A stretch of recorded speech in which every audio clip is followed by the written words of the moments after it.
Hello and welcome to True Crime Rocket Science, the most authentic voice in true crime. In today's episode, we will focus on unfortunately, the grisly dismemberment of Tylee Ryan, Laurie Vello's daughter, and how we can begin to connect some of the links in the chain using a technique that I call thin slicing in true crime. Now, it is quite early to be doing it.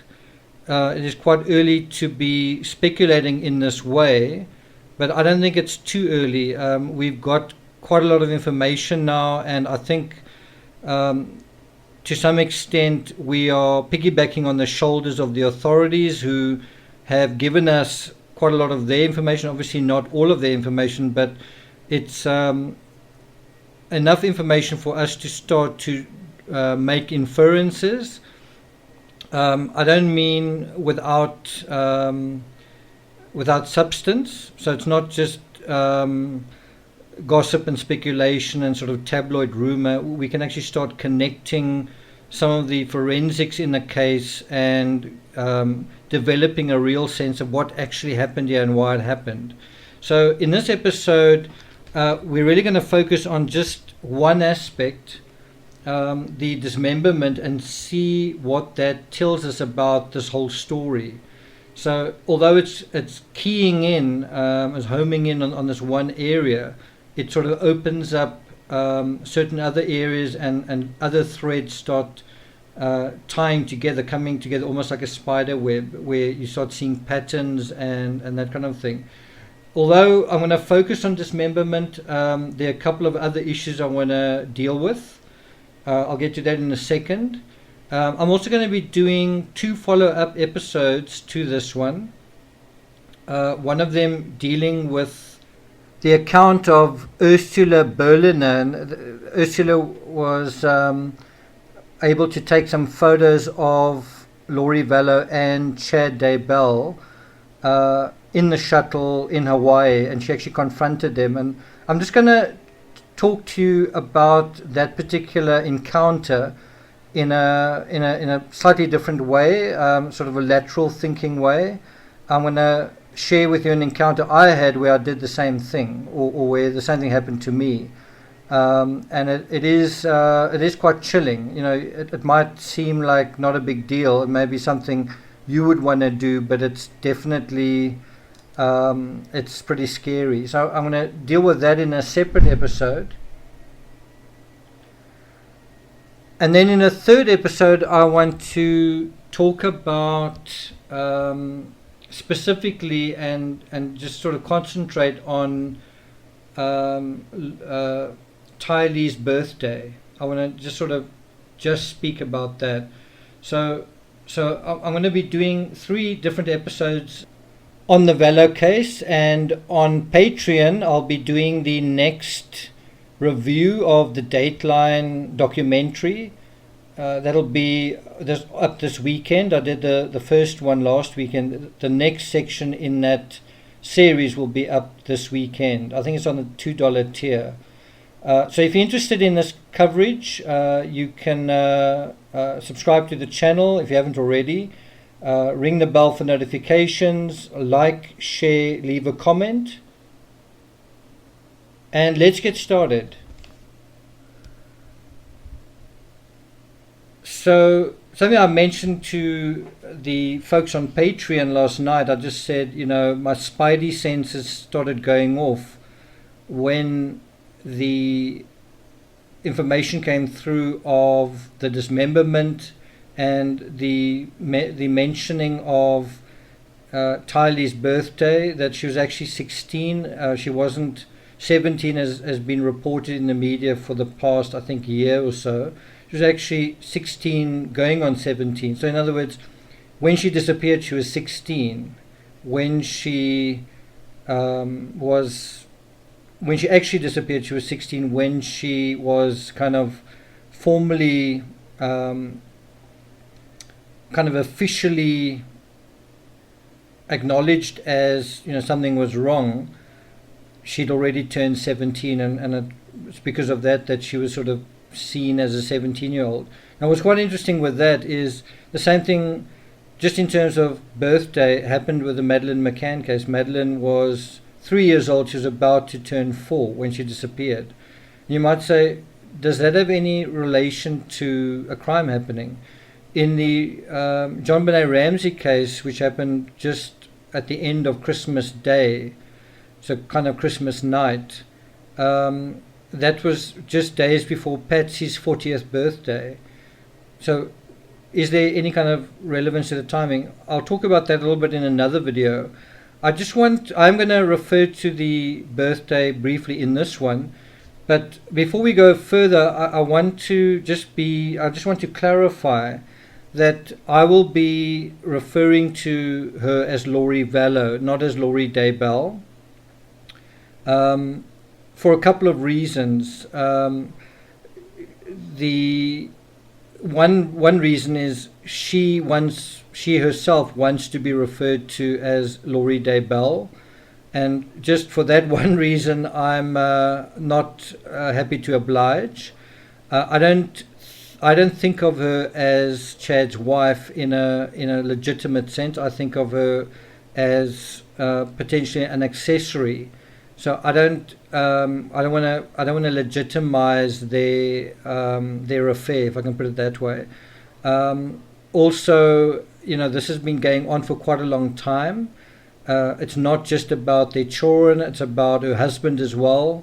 And as such, I want to have the name Vallow part of the true crime narrative, if that makes sense. That is not to say that I don't want to accept or address Daybell, but Daybell will be dealt with via Chad Daybell. So I want to look at these as two separate individuals, Laurie Vallow and Chad Daybell as two peas in a pod, but also two separate individuals. And so this channel will not be referring to her as Laurie Daybell. I think that may confuse some people. I want to make it absolutely clear that she is not a Daybell, she's a Vallow. And I also want to address in time the death of her husband in early 2019. And so I just want to be clear that I'm aware that she was married to Chad, but I'm not going to refer to her as Laurie Daybell. She wants you to refer to her that way. I'm not going to. I can't speak for the other channels, but I feel quite strongly about that. And so I'll also be using the hashtag Laurie Vallow, not Laurie Daybell, to when I refer to this case. I'm also not going to use the hashtag Laurie Vallow Daybell. It's just I want to keep things in a certain line, if I can put it that way. So that's the first thing I want to just address before we get to the dismemberment. Another thing I want to address is something that I say often at the outset when we analyze murder cases. Murder is something they haven't even been charged with. It's sort of floating in the ether. But something that I say, it's a true crime rocket science ism. I say not all liars are murderers, but all murderers are liars, right? And if that true crime rocket science ism holds, then it means that if Laurie is a murderer, then she has to be a liar. It also holds that if Chad is a murderer, he has to be a liar. Now, once again, if you flip it around and you say, well, not all liars are murderers, but all murderers are liars, well, the question is, are these people liars? And what is very interesting in the probable cause affidavits and so on are the stories that they tell the authorities when the authorities want to know where their children are. And one of the stories was that a family friend was looking after one of the children. I think it was Melanie Gibb, and their game was kind of up when Melanie Gibb didn't play ball with that. Melanie Gibb's also someone I think we need to talk about a lot more. I think she's kind of like a Nicole Kessinger character in this particular story, in the sense that she's both instrumental, I think, to the prosecution, but there's also, I think, some due criticism for why it's taken this long to get to this point in this case. And I think a possible reason, I don't know for sure, but a possible reason is that Melanie seems to have been quite hesitant. She's certainly been hesitant to come forward to the media. And maybe if she'd come forward earlier, well, you know, it's maybe if maybe this, that, and the next thing. Anyway, time will tell, and she may still turn out to be a star prosecution witness at trial, but that remains to be seen. Okay, and without further ado, I want to deal now with the dismemberment of poor Tylee Ryan, 16 years old, almost 17 at the time of her, what appears to be her murder. And what we're going to look at is how the dismemberment exposes the people around her and exposes the scenario around her death, right? Now, there are a couple of things that I want to address around that, and one of them is premeditation. So with something like dismemberment, it's not a case that, you know, dismemberment is a messy business, excuse the way that I'm expressing it. It's a grisly, bloody, greasy, horrible aspect to true crime, and I think it is. I think for someone who is committing their first crime, or even if it's their first dismemberment, I think it is something that may seem like a good idea at the time, but it is extremely difficult to execute, and it's extremely difficult to pull off without leaving sort of a absolute holocaust of evidence. You know, like, you've got to bear in mind where there's dismemberment, there's going to be blood. There's going to be huge pools of blood that have got to be dealt with. They've got to be mopped up, got to be cleaned up, got to be, you know, drained away, and all that kind of thing. And a human body has a lot of blood. So one thing you could argue is that the dismemberment may have happened after the body was burnt. That's also possible. So, and if that did happen, then you wouldn't have blood as the problem. I don't know whether that's the case, though. I don't know whether the dismemberment happened while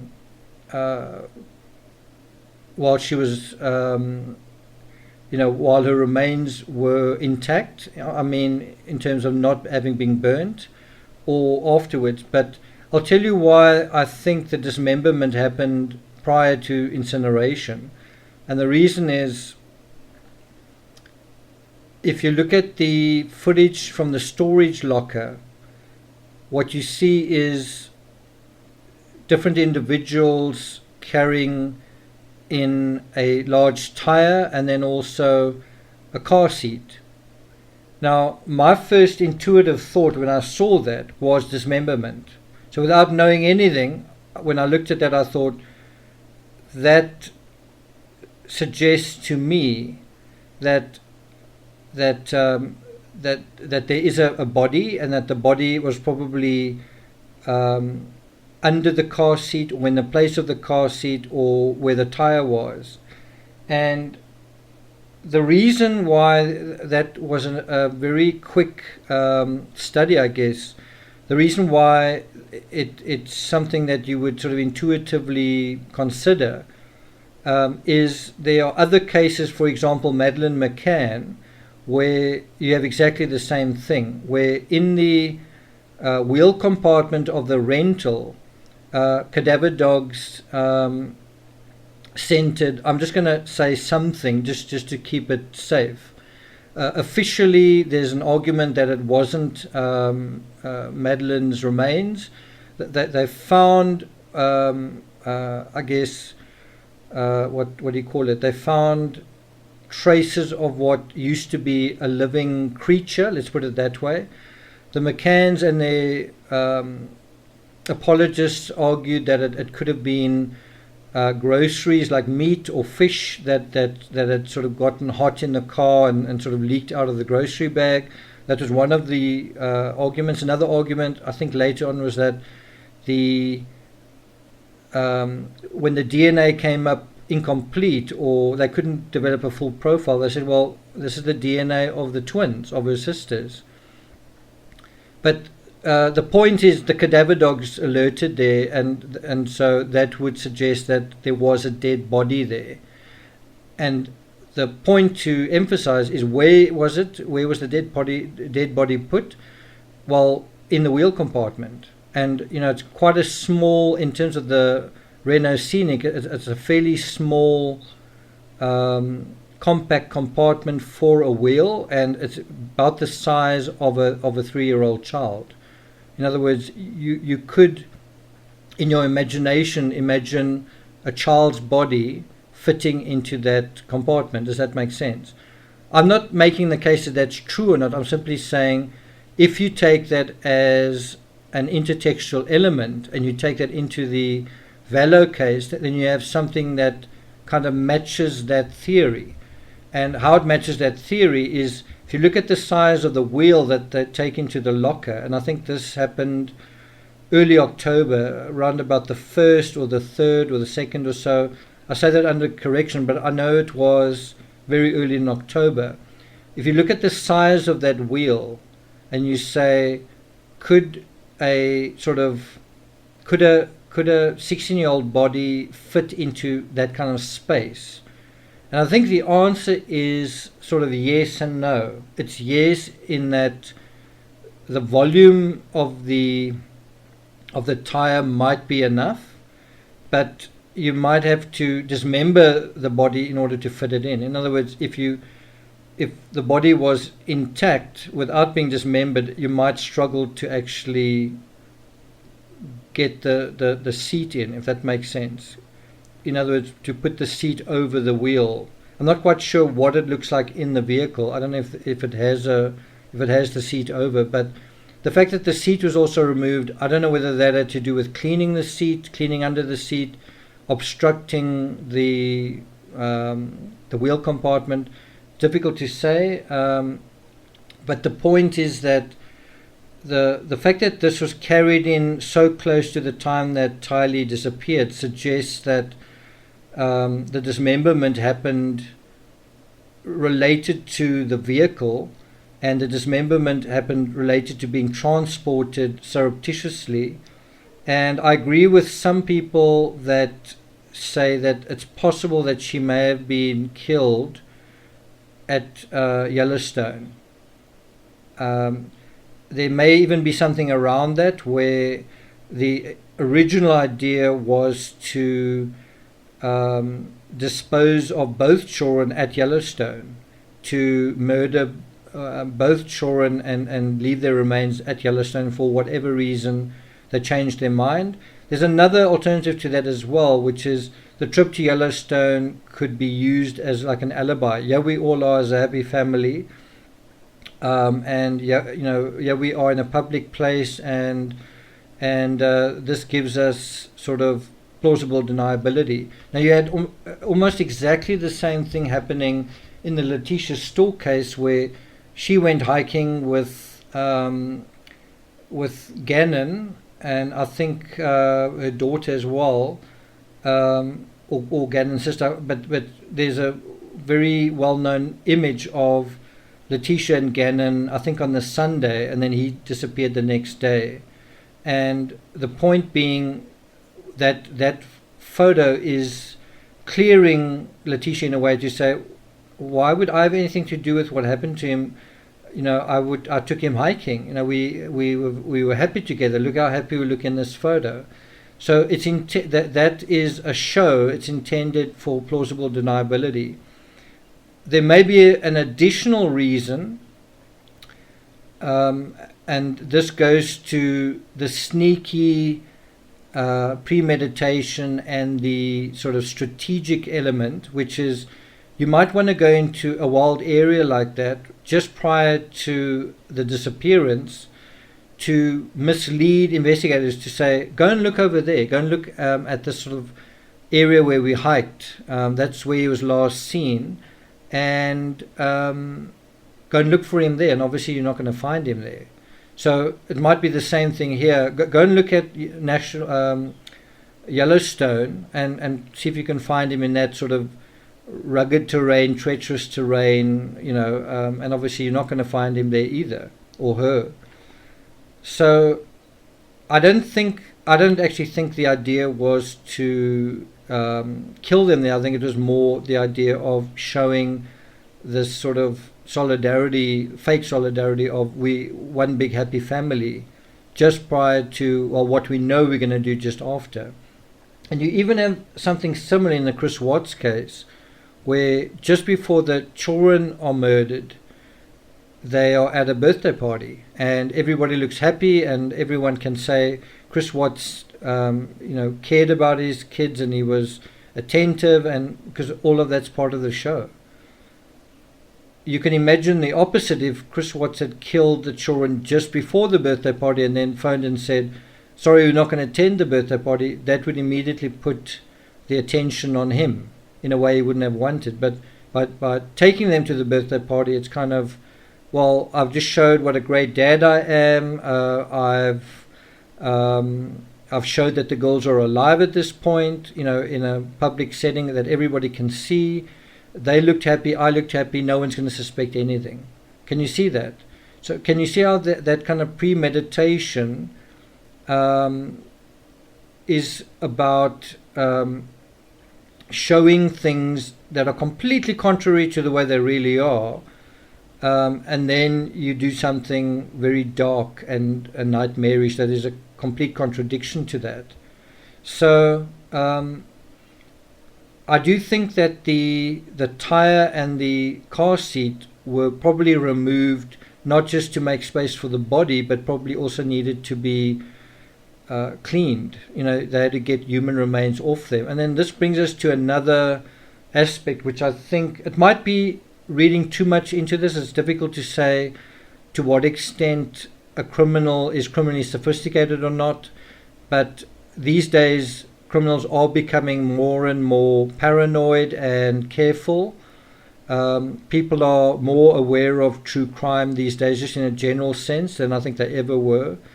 And so I don't think it's exaggerating to suggest this, but I do think it's possible that they weren't thinking this at all. And what I mean is, by putting the tire and the car seat into a storage locker that is in any way filled with the possessions of the children, what is actually happening there is you are going to have a situation where I'm talking about DNA associated with Tylee's death, right? So things like skin flakes, touch DNA, just like microscopic DNA associated. In other words, what you couldn't remove from vacuuming and washing and bleaching and cleaning those objects, and I'm assuming that they were cleaned, and I'm assuming that they were related to the dismemberment. I could be wrong, but if they were related to it and there were microscopic traces of touch DNA and DNA, then a plausible way to say why there's DNA still embedded in the fabric somehow is, you left it in a storage locker where the children's DNA is anyway.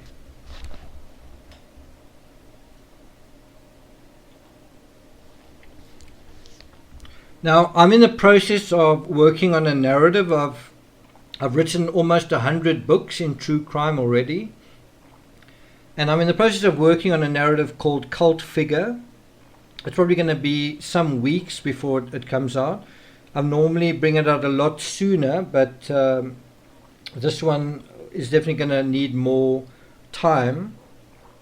But the thing I want to sort of emphasize right now is that I'm an author and I'm very detail oriented. You know, you've got to get all the words in your book spell checked. You've got to make sure the format is correct, and you've got to worry about the details. You've got to make sure that it is not just grammatically correct, but that everything is accurate and correct, right? But just in terms of spelling and words and all that, it's a lot of little details that you've got to have in order. Now, the interesting thing with writing a book compared to almost anything else is, you know, if you are building a building or something, there can be a little bit of an inaccuracy in your work. You know, you can have a little bit of a blotch in a wall, or a bubble in your paintwork, or anyway, just slight inaccuracies. Writing a book seems to be one of the few areas where even one tiny error is unacceptable, if that makes sense. You know, if you write a blog post even, or whatever, a single typo, a single apostrophe that's out of place or whatever, even a formatting error where you italicize something that shouldn't be italicized, or you break with a formula, it gets your attention, and it seems to show that you are careless, that maybe you've rushed your work or something like that. In other words, the reader expects 100% no errors. Does that make sense? And you might be surprised to know how much work goes into just trying to find your own errors, and you might find hundreds. You might find hundreds of small little things, like where you need to just move a comma this way or that, or change spacing, whatever. And none of that really deals with the substance of what you're talking about. It doesn't deal with the theories or the accuracy in terms of the actual information you're talking about. The point I'm trying to make is that Chad Daybell is an author as well. Not an author of one book, an author of many books. And what does that tell you? He's also very detail oriented. He's also going to worry about dotting every I and crossing every T, to put it mildly.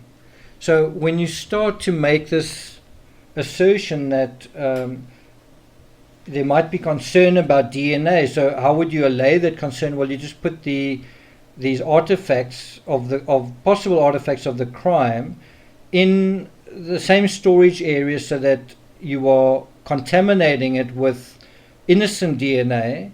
And then if you do get into trouble and the police confiscate these items, which is almost like they expected that to happen, then you can say, well, of course there's DNA on the car seat, of course there's DNA on the tire, they were in the same room. And I'm just saying, we seem to be seeing the psychology that is, as I say, very detail oriented in that sense.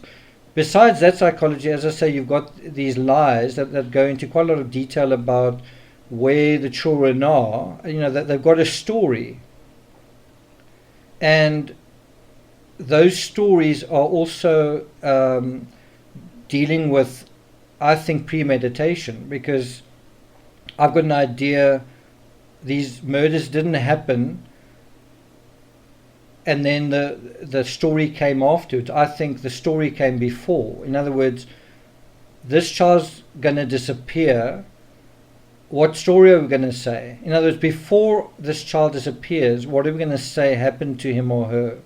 And I'll tell you why we can kind of assume that these were premeditated murders, and this is besides all the zombie stuff.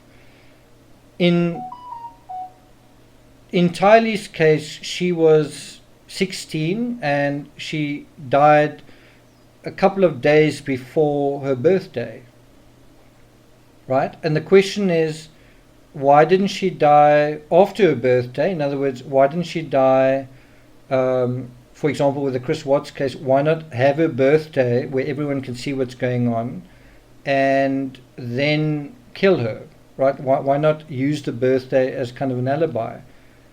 And I think that's a very, very good question, and I think it's one that authorities really need to answer and the prosecution needs to address as well. And I think the answer is because they were on a different timeline. They were on a different timeline. Bear in mind there was also another child that had to be disposed of, and the disposal of the one child and the other child had to be within a minimum period of time. Otherwise, the other child could cause problems for them. Does that make sense? I think it was a huge risk doing what they did. In other words, I think it was a huge risk making it seem a huge risk having the one child survive the other even for a few days. And what is possible is that they told JJ something that made him think that his sister was just somewhere else. Maybe they said, well, we've dropped her off there or whatever. And then when they drove back, he didn't know it, JJ didn't know it, but they were actually sitting on her remains in the vehicle. And JJ just didn't know it. And maybe they were going to use JJ or thought of using him as a, what do you call it, as an alibi. I think that's overthinking it. I think maybe they thought it's going to be easier to do this one at a time. Maybe the idea was to kill both children, and it took so long to deal with Tylee's remains that they abandoned the idea and said, well, let's do them one at a time. What we can see, and this is very interesting as well, is there's a learned response between the murder of the one and the murder of the other. In other words, if the murder of the first child had been, let's call it perfect or, effective or whatever you want to call it, to their criminal satisfaction of the murderers, why wouldn't they just do the same thing again? Why not just repeat what they did? And obviously, what it looks like is the murder of the one child didn't go very smoothly, and it wasn't something they wanted to do again. It probably took a lot of time and made the perpetrators nervous, and so as a result they didn't repeat that with the second child. And we know that for a fact. We know not only the treatment of the remains, but also the burial of the remains was done differently in the case of both children. I think another interesting aspect to ponder is how was the murder of the one child different to the murder of the other? I think in the case of the Chris Watts case, I think both children were killed in the same way, and I think for reasons that were out of his control, Chris Watts couldn't kill Shanann in the same way. So I think his preferred way of killing his children in the Chris Watts case was through an overdose, which would be silent, which would be, you wouldn't feel like he did that. It's almost like they just fell asleep and never woke up again. And I think he was trying to do something similar to Shanann to bring about a miscarriage, but anyway, he didn't have that opportunity open to him, but he would have done it if he could have, I think, if circumstances allowed. Now, we don't know how those circumstances are playing out in this case yet, but I've got a feeling one of the children was shot, and that then was not a good. There was, I think, the possibility that someone heard it, and also that they might say something to Chad's wife, and she might say something, and so in other words, you're creating witnesses everywhere. Now you've got to kill them as well. And so anyway, the point being, I don't think JJ was shot. It's possible that he was. I suspect he may have been overdosed, but anything could have happened. I mean, we just don't know the autopsy may show traces of chemicals. I guess we'll see. I suspect, though, that the difference between the one murder and the other is that the one was a bloodbath and a mess and just a nightmare to deal with and to clean up, and the other one I think would have been completely different. No blood or very little blood, possibly no blood at all, and then obviously no incineration, no dismemberment, so completely different. And that suggests either there was less time to work with, or the perpetrator had either wisened up or he'd gotten a lot more nervous, that he couldn't afford to spend so much time at the crime scene, right? I haven't spent enough time myself studying all the information. Unfortunately, in terms of the study of this particular case, there's been a heck of a lot of information out daily on the Madeleine McCann case, and I'm trying to stay on the ball on both cases. But to be honest, and if I'm going to be authentic to you guys, the proper way, the professional way to deal with true crime is you give one case your 100% attention. And I don't agree with where you jump from one to the other, because then you're going to have a very glossing over of what you know. And that's also why I've been a little bit reluctant to deal with the Laurie Vallow case too much, because I still want to learn a lot more about it. I want to think a lot more about it, and it's a very it's a case going back, spanning a long time, multiple people. And I don't think it deserves a glossing over. I think one's got to concentrate and have your ducks in a row. And although we've got a bit more information now, one's still got to be careful, right? The other thing, with the Madeleine McCann case, that is a bit of a circus. So everything that's happening in that case right now, it is worth paying attention to debunk. But because I've just written a book about the Madeleine McCann case, I've got to deal with that. And I would love to deal 100% with this case now, but I'm in a situation where both cases are sort of blitzing through the media at the same time. And I'm trying to also keep my patrons happy on Patreon. So as much as I would prefer to give one case my when I say full attention, I mean where you actually work on one narrative, on one case. You can do other things in other videos, but when you're working on a narrative, every day you add more pieces to it. And I haven't really been able to do that consistently with the Laurie Vallow case. I've done some work on the narrative, and then I'm also working on the Madeleine McCann narrative. I'm just saying, decent true crime, proper true crime, requires someone like a true crime writer to gravitate to one case, and you deal with that to completion, and then you deal with another case. And I'm just saying these are quite extraordinary circumstances that is dividing my attention.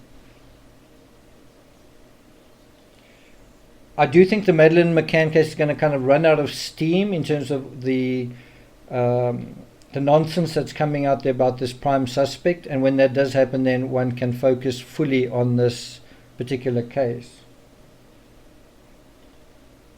I think to wrap up, I mentioned earlier about this idea of liars, that all murderers are liars, and something that I think is worth mentioning, but almost in a rhetorical way, is, based on what we know about Laurie and about Chad, is that they seem to regard themselves as gods. That is something that Melanie Gibb, I think, said, is that these individuals thought of themselves and told each other that they were kind of gods amongst men. And, when we speak about the timeline that they were on, that required the murders to happen before Tylee's birthday, it would have been her 17th birthday. Well, the timeline was, we're in the end times, and this needs to happen then, and that needs to happen then. And we know from Melanie as well that Chad was also impatient to get his plans on the road, whatever they were. He needed his wife to be dead as well. So they were kind of like on a timeline, and without knowing an awful lot about the case, without knowing an awful lot about Chad, without knowing an awful lot about Laurie's beliefs, the details of them, I think intuitively you can assume that numbers and sort of milestones are going to feature prominently as symbolic in the sort of apocalyptic trance that they were caught up in. So what I mean is, you've got numbers like 144,000, right? That's how many people are going to be saved. And then you're going to have other numbers like 666 that are going to feature. And within those numbers are going to be dates that are going to sound like they are sort of divinely inspired. Like 7 months from now, 7 months, 7 days, and 7 hours from now, that's going to happen. 3 months from now, that's going to happen. So in other words, it's all framed in these sort of mythical numbers, and it's going to make it seem like this is all part of like a divine clockwork. Bear in mind, Jesus rose from the dead after 3 days, right? There are things in the Bible about 70 times 7 and all sorts of numbers. So the Bible also talks as kind of a schedule. There was the 7 years, I think, of famine and 7 years of excess or whatever. But there are many numbers in the Bible, and one can theoretically use those numbers in the present and say, well, look at this is the clockwork happening now. By this time, it's a countdown to the end of the world, a countdown to us becoming Phoenix-like gods, and we need to do this by that time and that by that time in order to feather ourselves in the wings of angels. And so we need to do this and that and that and that and that. And to some extent, they may be caught up in their own fantasies, but to another extent, it may be trying to catch someone else up, or what's the word? It's almost like putting someone into tiers, and almost like in multi-level marketing, you've got to do things by a certain time, you've got to make a certain amount of orders, and the whole idea is to get someone not necessarily addicted, but just sort of caught up in something. And so if someone is leading this, if someone is the puppet master to this, then they've also got to make sure things are happening according to their plan and their design. So someone else is a puppet in their plan, but everybody's aware of the plan. And that is what is going to be quite interesting if it comes out in diaries and journals and repeated statements, possibly in these podcasts and books of these individuals. So what's going to be difficult to fathom in this case is the difference between lies, and I think the easy way to find that out is in terms of the true crime aspect. What was something that was intended to deceive? In other words, what is definitely not a true story, and then what was delusion? And that is probably going to be the harder question to answer. Is in what areas were they actually innocently deluded, if any? And I do think telling the stories, telling plausible stories that were actually false to the authorities shows not just premeditation but post-meditation. Post-meditation is another true crime rocket science ism, which talks about, you didn't commit the crime in a sort of rare moment of religious weakness, or or intoxication. You weren't sort of caught up in fervor at the time. Why? Because if you did, you would have felt sorry about it, and you would have not lied about it afterwards. You wouldn't have a story that is, what's the word, at hand, available, and kind of a plausible story. Where's your child? It's with a friend in Arizona, and then you've already spoken to that friend and said, can't you just tell them that the child's here? And obviously must have been a sense that, okay, I will, or maybe not from Laurie's side. Laurie may not have gotten a confirmation from Melanie, but maybe Laurie assumed that she did.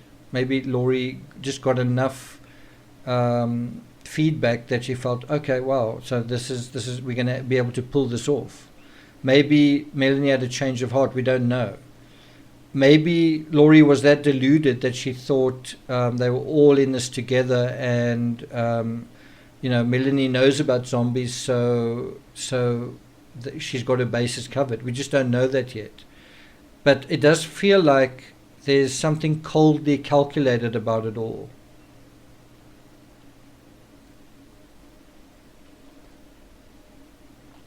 And so a final thought I want to leave you with is something that is being discussed right now on my Patreon channel, which is, when did this start? When did this, if you want to call it evil, when did this psychology start manifesting?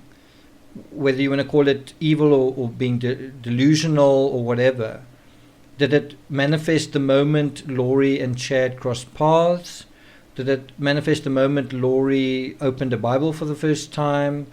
Did it manifest the moment Laurie was born in a particular state or in a particular culture? Where did it start? What is the source of this horror? And I think that's going to be a fascinating thing to look into, and I think may make quite a lot of people uncomfortable. Think about dismemberment of your own child as the absolute atrocity. Even Chris Watts didn't do that.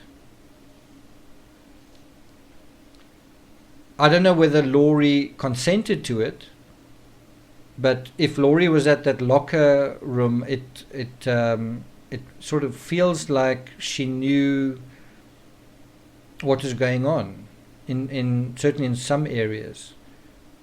And that's going to be the other question. How much did she know was going on? And the charges right now, conspiracy, are suggesting, certainly from the state and the prosecution's perspective, that everyone knew what was going on, everyone that participated. And at this point, 3 people have been named.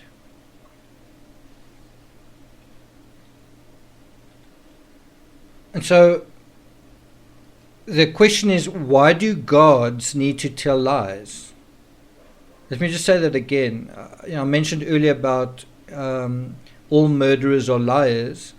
Now, if you go into, you put yourself in the shoes of Laurie and Chad, and they apparently think that they are gods. I don't know whether Chad genuinely believes that, or he thought that Laurie would be susceptible to believing that, but someone, I think, did believe that they were a god. And you've got to ask, why do gods need to tell lies? I mean, surely if you've got, if you hold sway over this planet, if you are sort of a god amongst men, why do you need to tell lies? You can just run roughshod over everybody else. And I think the answer to the question, why do gods need to tell lies, is the fact that you need to lie means you're not God. It means you don't have power. It means you can't conjure reality other than through lies, through words. And it means that ultimately you're also lying to yourself. Now, do you think this issue of lying is something that also cuts to the previous video I made, which is, who is the puppet master in the story? And another way of asking it is, who is the one pulling the strings? Who is the one telling all the lies? Who's the one coming up with the lies? Who's the one with all these strings, all these words, all these semantics, all these stories? Who is it? I'll leave you with that. Thank you for listening. Again, if you haven't subscribed, please do. There's more analysis on Patreon. You can join for $1 a month, $2 a month. And I will see you guys next time.